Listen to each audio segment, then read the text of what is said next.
Zakaj pa ne bi čez en teden obiskali žive knjižnice na živem dvorišču in prebrali žive knjige? To vlogo bo odigral bodybuilder Simon Gliha, ob njem pa se zagotovo varno počuti Mateja Pačnik iz MKC-ja. Dobro jutro želim. Dobro jutro. Mateja, se počutite varno? Seveda. V varnih rokah ste. Živa knjižnica in živa knjiga, vodo sem že namignil, zakaj gre, ampak me zanima tudi kakšna podrobnost. Živa knjižnica izgleda tako kot prava knjižnica. Imamo knjižnični pult za izposojo in vračilo, čitalnico in pa knjižne police, kjer sedijo knjige. To pa niso navadne knjige iz papirja, ampak so knjige ljudje, torej knjige govorijo. To so ljudje, posamezniki z različnimi zgodbami, ki se soočajo z različnimi osebnimi okoliščinami v življenju oziroma se spopadajo s predsodki in stereotipi v družbi, recimo invalidna oseba, Rom, oseba s cerebralno paralizo, gej. To so ponavadi knjige v živi knjižnici. Policist. Tudi policist in tudi bodybuilder. Na tej knjižni policiji je sedel Simon. Simon, kolikokrat ste že bili v knjižnici? Kot živa knjiga, seveda. Kot živa knjiga do zdaj dvakrat. Ja, kakšne so izkušnje? Lani pa letos. Izkušnje so bile zelo prijetne. Ljudje so bili zelo prijazni, ti, ko so se me sposodili. Pa bil sem kar redno sposojen. Tudi knjige med sabo smo se sposojali pa prebrali, ker smo bili tudi med sabo radovedni se drug drugega spoznati. Sedeli ste tam zaradi tega, ker o bodybuilderjih obstajajo določeni stereotipi.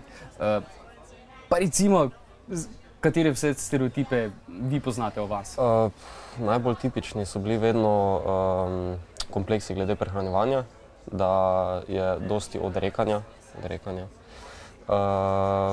Potem, da so to agresivni ljudje, da smo agresivni ljudje, da v bistvu upravljamo šport, ki ga odpravljamo samo zato, da se kažemo, po domače rečeno, da bi to bil samo vizualno usmerjen šport, da so to nefunkcionalni ljudje. V bistvu je zelo smešno potem, ko vidiš človeka, ko ima premer oziroma obseg 90 cm stegna, pa lahko špago naredi brez težav.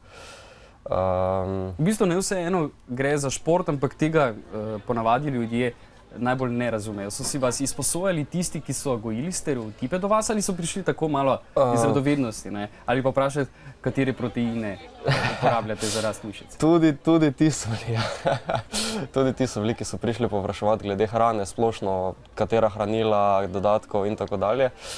So pa prišli tudi ti, ki so dejansko gojili radovednost proti športu. In v bistvu nekdo, ki pa je prišel za že prepričanjem do tja, da to ni šport, teh ljudi nisem naletel tam, da bi si sposojali te knjige. Tudi drugih knjig se ne spomnim, da bi nekdo, ki je direkt prišel se soočiti s svojim predsodkom, ni bilo takih sposoj. V večini ljudje, ki so dejansko znali razmišljati, pa so bili vsaj malo pametni in so prišli poprašati, da so izpopolnili svoje zanimanje. Je mogoče ravno to, da če imamo neko prepričanje, nek stereotip, ga bomo šli odpravljati ali ne? Kakšna je vaša izkušnja?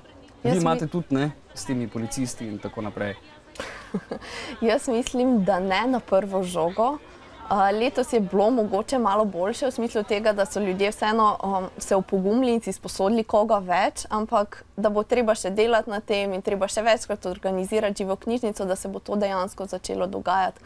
Ker soočati se s svojimi predsodki pa stereotipi ni ravno najbolj prijetna stvar. Živa knjižnica poteka v Mariboru že drugo leto. Tokrat bo tudi celo mednarodno obarvana. Katere žive knjige bodo prišle v Maribor iz tujine in pa seveda živi radovedneži?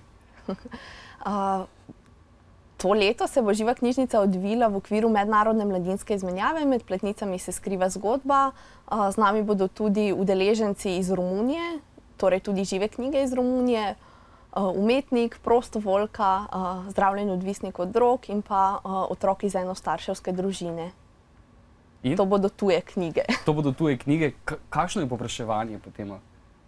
Ne vemo še, bomo videli. Ampak izkušnje do zdaj v Mariboru okrog živih knjig je bil naval ali bolj tako pridejo ljudje v knjižnico, po živo knjigo pa malo bolj potipajo, pa potem dejansko ne grejo, tudi če nimajo stereotipa.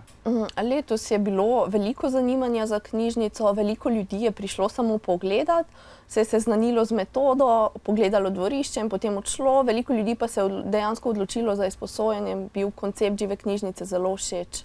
Kaj pa vama Kateri stereotipi pa gredo vama najbolj na živce? Jih poznata, se z njimi ne strinjata? Recimo, čisto tako vprašanje. Mogoče o gejih. Mogoče o gejih? Ja. Ste si izposodili kakšno knjigo? Imam zelo dobre prijatelje, ki so geji. In? Ni res, nič ne drži. Ja, seveda, ne, ampak kateri je tisti največji stereotip od njih? Da so recimo poženščeni in uporabljajo, ne vem, ženske kretnje, govor. V neki meri seveda držijo, ampak ne tako, da bi veljalo to splošno. Saj potem, ko si izposodiš knjigo, v bistvu spoznaš, da ničesar se ne da posploševati in je vsak zase in vsak drugačen. Čisto na kratko, če vi? Stereotip? V bistvu, ko se šlo glede soočanja stereotipov, sem tudi sam, naprimer jaz prijem iz preteklosti, kjer sem bil zelo debel v mlajših letih, sem si pa iz tega razloga sposodil knjigo, ki je bila,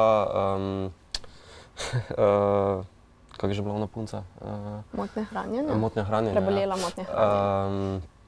Ko je imela motnjo hranjenja, ko je bila iz otroštva zelo podhranjena in v bistvu sem si njo sposodil, da sem videl drugi aspekt tega. Najlepša hvala obima za v bistvu studio pogovor in čim več prebranih knjig. Hvala vam.